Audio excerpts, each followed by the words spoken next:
صل يا واهب سنة على النبي من هو منى مولا صل يا واهب سنة على النبي من هو منى الله صل يا واهب سنة على النبي من هو منى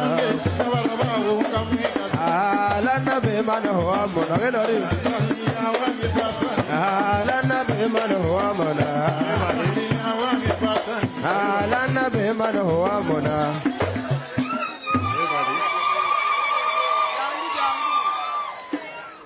Abage sebo mbuga mama n'abagereka Katikkiro n'abagenyi mwenna abantu ba Ssaabasajja. Ekiddako kati tugenda kufuna obubaka bwa jjajja w'Obusiraamu Omulangira Kassim Nakibinge Kakungulu.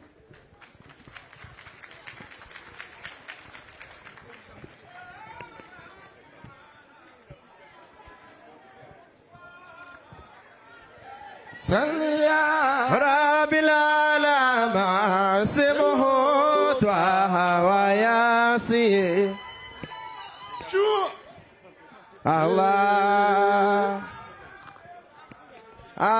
صل يا رب العالمين سمه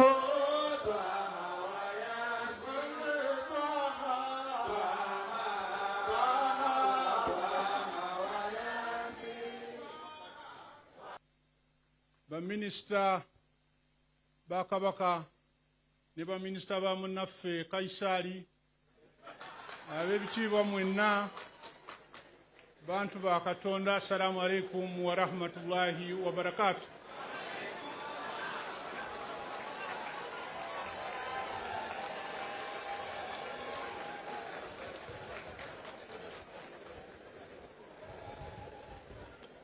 Nasinaba kutuusa bigambo byange kalabalaba w'omukolo alina abantu be yabuuse batoogeddeko. Kalabalaba aliwo? Njagala ow'omuzindaalo minisita wa gavumenti eya wakati ow'ekitiibwa Honorable Kasolo ayanjule baminisita. Ndaba baminisita bangi aba gavumenti, jangu otoole essalaamu oyanjule baminisita banno. Naye nga bw'ajja ndabye n'abangi abaagala okujja omugaati mu kamwa. Kampite Honorable Kyagulanyi ono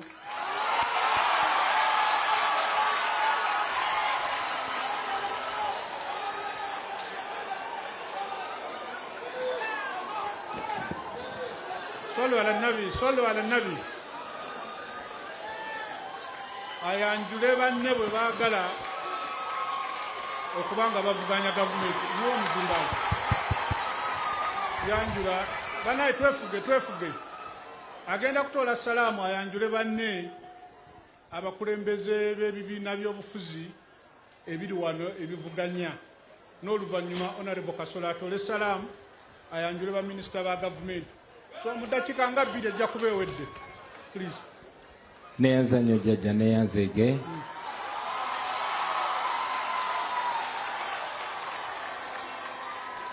Mukadde waffe Mbuga Supreme Mufti Mama Nnabagereka Katikkiro wa Buganda Abalangira n'Abambejja baswaba mwenna assalamu alaikum wa rahmatullahi wa barakatuh. Mbuga mu bakulembeze ab'ebibiina mulimu muganda waffe Lord Mayor Erias Lukwago,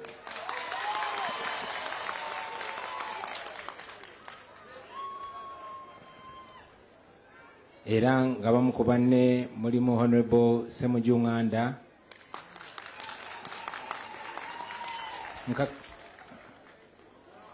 nkakasa waliwo n'abakulembeze abalala aba PFF. Mukama wange nange nazze ne gavumenti eya Uganda empya omwo nga mwe muli nakulira Parliamentary Front Leader of Opposition Right Honorable Joel Ssenyonyi Omuziranyonyi, mwe muli nandibadde nsooka omumyuka wange mu kitundu kino ekya Buganda Alhaji Muhammad Mwanga Kivumbi. Mukama wange nazze ne musajjawo Omunyolo David Lewis Rubongoya ng'oye Ssaabawandiisi w'ekibiina kyaffe. Nazze ne muzzukulu wa Kayiira era mukulu wange Nyanzi Fred Sentamu. Mukama wange nazze ne ba MPs omuli Honorable Sewungu, omuli Honorable Kirumira ng'era oye imaamu wa Parliament. Kansabe bayimirire gwenyanjula yatuula. Mukama wange mulimu Honorable Mulima Mayuni nga we mukono, mulimu Honorable Abubakari Kawalya we Rubaga, mulimu Honorable Muwadanku Nyingi ngo yankiikirira we Kyaddondo, mulimu Honorable Sekitoleko Robert, mulimu Honorable Kalwanga. Era Mukama wange kye tujje tufuneyo kirastiboni bakiyita Jaden naye nga amannya amatuufu ye Elias Nalukoola Luyimbazi ow'Ekawempe. Mukama wange ababaka bangi wali abali erudda eri nga mwe muli Honorable Nsanja, mwe muli Honorable Alan Sewanyana, nga mwe muli Honorable Nyeko Deriki,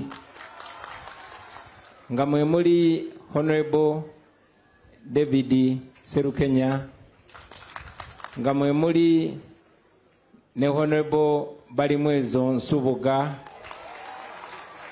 Mulabi ayambadde enkofiira mpulira nti alina n'ekifo ky'alamuza naye Mukama wange sijja gendayo. Mwe muli Honorable Brenda Nabukenya era ssebo, mulimu Honorable Namuga Goleti we Mawogola, Honorable Naluyima Betty Etho nga yatwala mu Wakiso, mwe muli Honorable Nantongo Fortunate ow'Ekyotera, mwe muli Honorable Alan Mayanja Sebonya, Honorable Kanyike Evans, era Mukama wange mwe muli ne Honorable Shamim Malende nga yatwala Mukama wa Kampala. Bangi nnyo abalala sibalabye naye Mukama wange olw'obudde nsaba onzikirize nkomaawo neyanzanyo neyanzege. Assalamu alaikum warahmatullahi wabarakatuh.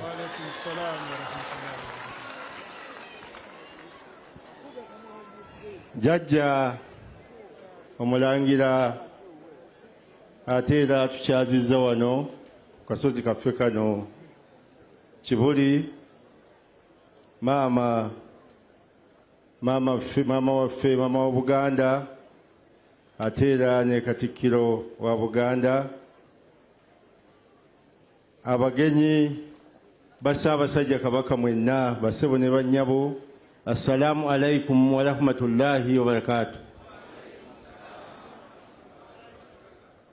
Jajja tulina Hajjati Misa Kabanda, Minisita ow'ekibuga kino, kibuga Kampala, era tumwebaza nnyo okubeera wano naffe buli kaseera era n'engeri gy'akuttemu ensonga z'ekibuga. Ate era ne Dr. Jesse Muyingo, Minisita waffe omukenkufu munnabyanjigiriza. Tuyina abakiise abalala bangi bali eyo Jajja nga bw'onkwasaganyizza wano, amannya sisobola kuba nago naye nga gye bali. Mu bumpimpi Jajja nsaba okwegatta ku Namungi w'abantu bano bonna okuyozaayoza baffe n'Obuganda olw'emyaka gino 32 nga baffe ali ku Namulondo y'abajjajjabe alamula Obuganda. Naye nga tukola kino era munzikirize neebaze nnyo abo bonna abatutuuzizza wano, abo abaakola kyonna ekisoboka okuzzaawo Buganda. Gy'emyaka gino 32 tulina okujjukira twatandika ku myaka ki era baani abaakikola. Tuteekeddwa okujjukira abantu abo n'okubeebaza. Tusiima nnyo nnyini ddala Ssaabasajja Kabaka wangaale. Assalamu alaikum warahmatullahi wabarakatuh.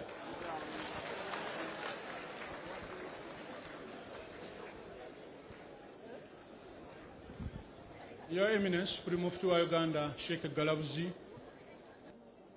Deputy Supreme Mufti Sheikh Mahadi atudde wali wabbali, bakadde bange bannaddiini abali wano ba bishops ne archbishop ab'ebitiibwa mwenna, twebaza Mukama Katonda Allah subhanahu wa ta'ala olwaffenna ffenna okutuwangaaza emyaka gino 32 ne tuba nga tujaguza nga beene Kabaka wa Buganda atudde ku Namulondo.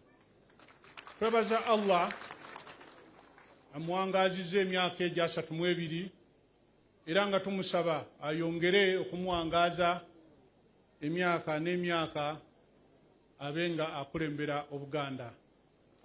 Twebaza Allah olw'obulamu bw'amuwadde n'obusobozi bw'amuwadde okubanga asobodde bulungi okukulembera Buganda eno ng'eri wamu wakati mu kusomoozebwa okungi era neebanga olwaleero y'ensonga lwaki tuli wano. Tumusiima olw'emirimu emirungi gy'akoze ng'okukunga abantu ba Katonda mwenna okulwanyisa ekirwadde ekyamukenenya, okulwanyisa obwavu n'obutamanya awamu n'endwadde. Tusiima nnyo ebyo byonna by'asobodde okukola n'okusingira ddala bannayuganda mwenna okubateekamu essuubi ti byonna bijja kuteerera byonna bye tusangamu okusoomoozebwa. Twebaza abantu ba Kabaka mwenna olw'okumuwagira ate n'okuboola abo bonna abadde bagezaako okunyeenya Namulondo. Mwebale nnyo, mwebalire ddala era ne tuba ng'olwaleero ffe ensonga lwaki tuli wano ng'abaseekezi bonna musobodde okubalinnya ku nfeete. Twebaza obukulembeze obw'Emmengo emirimu gye bukola n'okuba nti bakkiriza omukolo guno gubeere wano ku kasozi Kibuli era nga kyekimu ku biraga obumu n'okukwatagana bw'abantu baffe wano mu Buganda ne mu Uganda okutwalira awamu. Njagala nnyo okumusiima beene Kabaka wa Buganda olw'obuwagizi bw'atuwadde wano mu bukulembeze Kibuli era n'enkolagana ennungi gye tulina naye wakati mu kusoomoozebwa n'abamu ku basajja be baali baagala okumukyusakyusa okulaba obulala ebintu by'obukulembeze bwa wano, naye tumwebaliza ddala okuba tetusigadde nga tutegeeragana tukwatagana era tusiima nnyo omukwano ogwo oguvudde emabega mu bakadde baffe emyaka n'ebisiibo era nga gujja kugenderera. Olwaleero ndowooza gwe mukolo omunene ogugenda okusembayo omwaka guno nga tetunnagenda mu kulonda okuggyako obuyinza bwa Allah. Kyekyo lwaki njagadde nnyo okuwa omukisa bano bannaffe bannabyabufuzi boogere buli gwe kituukako aleme kugamba nti omanyi gwe tewannyanjula, kyekyo lwaki bankubye. Naye buli omuwa abantu ebiddirira biba tebikwatako bantu be balina okusalawo. Saagala mu kitwale timbadde mbamalira budde naye mubaddemu ensonga kugamba nti biibyo mweronde. Ffe tuli bannakibuga ajja yeetisse gwe tutikkula tetulinaamu awo kizibu. Naye wadde nga kiri bwe kityo yakutwala omukisa guno okukunga bannayuganda mwenna okutwalira awamu tyokulonda kujja saba mukwenyigiremu ku mitendera gyonna. Lino eddoboozi buli kaseera ndituusa bagamba nti obukulu tebukkirizaamu miwaatwa, tebukkiriza vacumu. Lwe munaagaana okubyenyigiramu atasobola ajja kukulembera ku kyalo ate otandika okubuuza nti naye kano kasempala kajja ddi wano okumpa amateeka, naye nga gwe wagaana okugenda okufuuka omukulu. Otuuka awo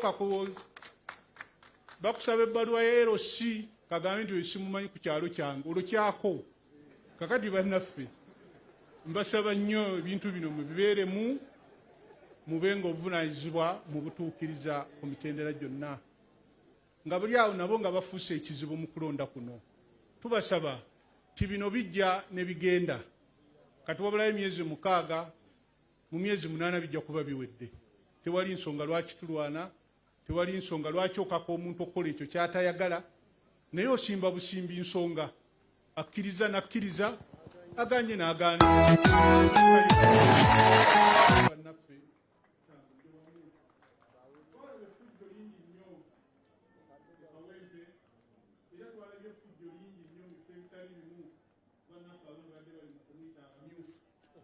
emiggo abamu gy'abalidde gyafiseewo ne bagikuba ettaka naye tugamba nti ekyo tekyetaagisa mukkiriziganye asinze asinge gwe bawangudde bamuwangule naye mubaamu ebintu no mu nsi temubaamu kipya gwolaba ekipya nze nange nali simanyi nti abantu nga bakubya akalulu emisana kakusimba mu mugongo ate omuntu basobola okulangirira omulala nga mwenna mwabaddewo ekyo nalabye kipya naye neŋŋamba ate ekyo kisoboka kitya oba abantu musimbye mu mugongo layini ate neyeveera oba n'erinnya ekyo kiri mu bye neewunyisizza naye nga tusaba busabi nti bwe tuba tugenze mu kano ke tutalaba omuze ogwo guleme kudda tusobole okutambulira awamu asinze asinge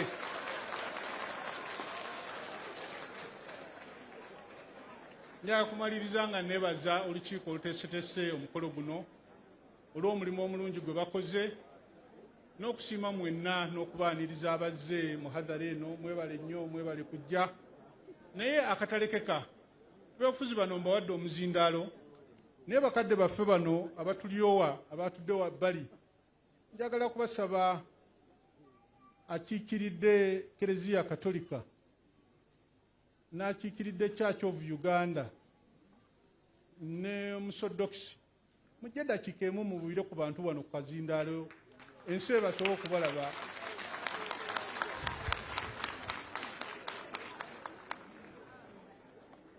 ne bwe mutaatoola essalaamu atagimanyi kasitowanika omukono bajja kukulaba kyembasaba bakadde bange nga bwe muzze wano kiba nga tekiriiyo obutabalaba nti mwazze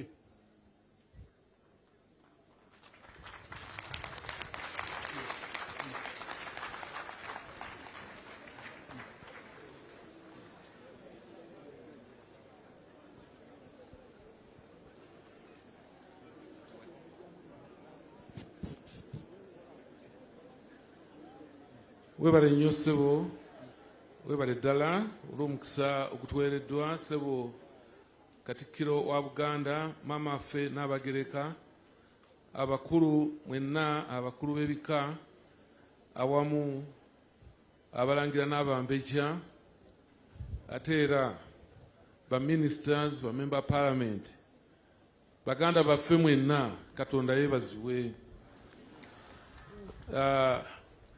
kulwa Ssaabalabirizi w'ekkanisa ya Uganda the Most Reverend Dr. Samuel Stephen Kazimba Mugalu yandibadde wano yantumye nnyo okubalamusaako tasobodde era ne Right Reverend James Sebagala ate era ne Right Reverend Bafosi Kyoluwalira omulabirizi w'enamirembe nze eyankwasa obuvunaanyizibwa bantumye nnyo okubalaba era nze Right Reverend Moses Banja omulabirizi w'enamirembe ow'omukaaga nga ndi wano ne baganda bange Right Reverend Michael Lubowa mulabirizi wa Central Buganda era nga ndi wano ne Right Reverend Dr. Hannington Mutebi mulabirizi w'e Kampala yawumula ate nga tuli wano ne Reverend Canon Kasujja ono nno yabatiriza Ssaabasajja Kabaka onika ku mukono ate era tuli ne Reverend Canon Henry Segawa mwandiisi w'obulabirizi enamirembe ne Reverend Simon Katuba chaplain w'omulabirizi e Namirembe bwe tuzze wano okuyozaayoza ennyo Ssaabasajja Kabaka wa Buganda olw'okutuuka ku matikkira gano ag'omulundi ogwasatu mu ebbiri ng'atudde ku Namulondo alamula Obuganda. Era twebazizza nnyo olw'enteekateeka eno ennungi, era twagaliza Ssaabasajja Kabaka ate obuwanguzi n'emyaka emirala mingi nnyo ng'atulamula. Katonda abeere wamu nammwe. Kampe baganda baffe tulina mukadde waffe okuva mu ekereziya Bishop agenda kutweyanjulira era anategeeza ne baali nabo.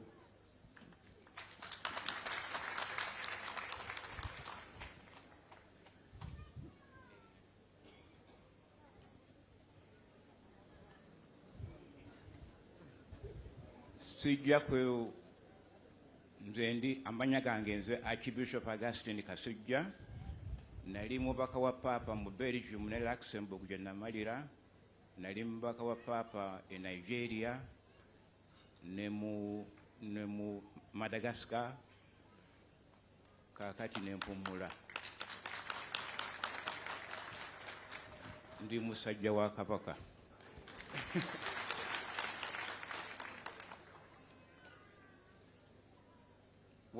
Waliwo ne Vicar General wa Diocese y'e Kasona Luweero yazze wano, simanyi oba kaakati akyaliwo, yene yazze okutukiikirira. Kati emyaka 32 beddu nga Ssaabasajja Kabaka Ronald Mwenda Mutebi II atudde ku Namulondo alamula Obuganda, ate era n'okuweereza mu Uganda yonna. Tukimanyi bulungi nti Ssaabasajja Kabaka alina okukkiriza nga bajjajjaabe abaamusooka ku Namulondo bwe baalina okukkiriza, naddala nga baaniriza n'omutima omulungi ate omugazi abo bonna abaatuleetera eddiini mu Uganda. Era n'emirundi mingi ng'ali mu kusoomoozebwa yakubanga omulanga tumusabire obulamu bwe bugenda butereera, ate ng'ayagala tusabe n'emirembe mu ggwanga lyonna. Entasiima ebulaagiwa, twebaza ab'ekibuli okutegeka omukolo guno ogw'okwebaza Katonda. Zabbuli eya 21 akalambo ak'omunaana egamba bweti: kituufu Kabaka obwesige bwe buli mu Mukama, n'olw'ekisa ky'oli ali waggulu ddala talinywenyezebwako. Ekyo kitwagaza Ssaabasajja Kabaka. Nga tuli mu ssaala eno ey'okwebaza, tuddamu okumukwasa Katonda oyo bulijjo amutunuuliza ekisa ate amukulemberenga. Ssaabasajja Kabaka awangaale. Ku bwange nongera okwebaza abaateeseteese omukolo guno, neebaza Katikkiro yatiise ate n'abakyala n'Abagereka